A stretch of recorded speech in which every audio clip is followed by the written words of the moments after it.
Aujourd'hui, on va parler d'un livre qui dérange, un livre qui fascine autant qu'il irrite, un livre souvent mal compris, parfois même rejeté avant d'être lu. Son titre, The Way of the Superior Man, ou La Voie de l'Homme Supérieur, de David Deida.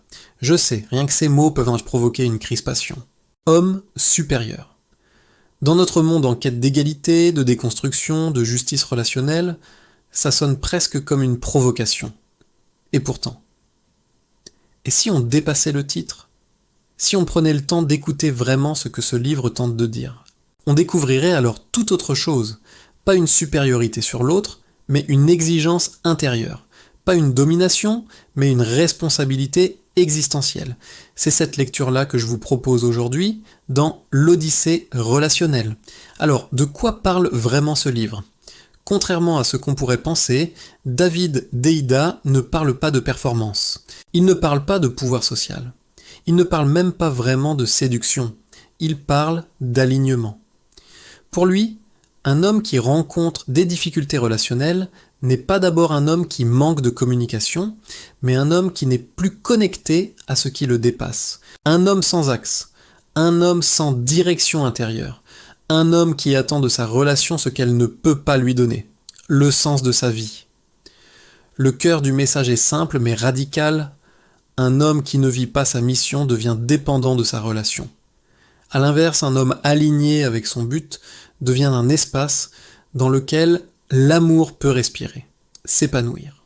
Dans cette vision, la relation n'est plus un refuge contre le vide intérieur. Elle devient un lieu de rencontre, parfois intense, parfois inconfortable, mais toujours vivante. Entrons maintenant dans le vif du sujet, le point le plus controversé. La polarité. Le concept central du livre, c'est la polarité masculine et féminine. Et ici, une clarification est absolument essentielle. David Deida ne parle pas de genre biologique, il parle d'énergie. L'énergie masculine représente la direction, la stabilité, la conscience, la présence. C'est le rocher immuable au milieu des vagues. L'énergie féminine, elle, incarne le mouvement, l'émotion, l'énergie pure, l'expansion. C'est l'océan, changeant et puissant. Selon Deida, le désir naît de la tension entre ces deux pôles. Beaucoup de couples modernes souffrent non pas d'un manque d'amour, mais d'un effacement de cette tension. On devient des partenaires efficaces, on devient des co-gestionnaires du quotidien, mais on ne se désire plus. Ce propos peut choquer et il doit être manié avec une extrême prudence. Parce que si on le prend au premier degré, il peut devenir rigide, normatif, voire enfermant. Mais si on le lit de manière symbolique, il ouvre une vraie question. Avons-nous sacrifié la polarité, le jeu du désir, au nom du confort et de l'efficacité ? Et que reste-t-il de la passion quand tout est lissé, quand tout est prévisible ? C'est ce qui nous amène à l'idée la plus dérangeante du livre, celle qui fait souvent grincer des dents, la mission avant la relation. David Deida affirme qu'un homme doit placer sa mission de vie avant sa relation. Attention, cela ne veut pas dire que la relation n'a pas de valeur, bien au contraire.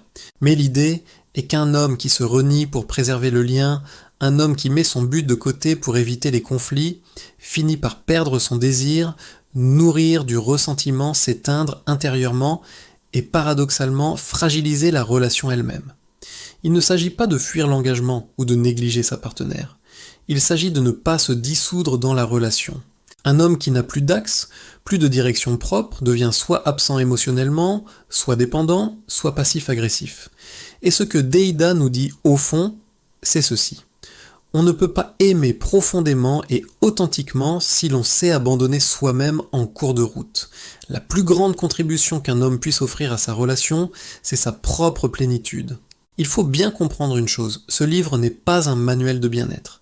Il ne promet pas la paix permanente, il ne promet pas des relations faciles et sans vagues.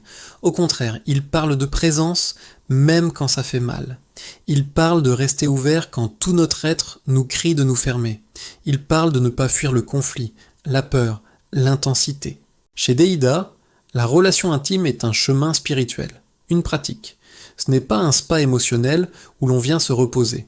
Aimer devient une pratique active. Désirer devient une responsabilité, celle de maintenir la flamme vivante.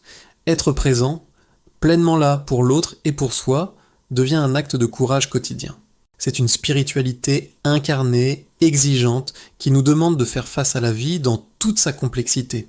Alors, pour conclure, pourquoi ce livre a-t-il toute sa place dans l'Odyssée relationnelle ?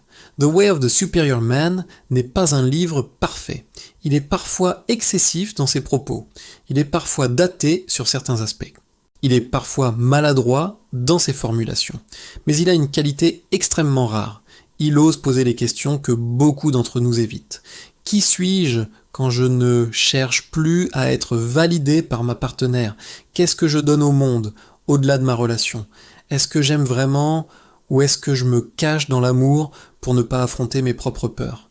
Dans l'Odyssée relationnelle, ce livre n'est pas une vérité à suivre aveuglément, mais une porte à traverser. Une invitation à la réflexion. C'est à chacun de décider ce qu'il garde, ce qu'il transforme et ce qu'il laisse derrière lui, parce que toute odyssée relationnelle, quelle qu'elle soit, commence toujours au même endroit, la rencontre courageuse avec soi-même. Merci de m'avoir écouté et n'oubliez pas de vous abonner pour continuer l'exploration.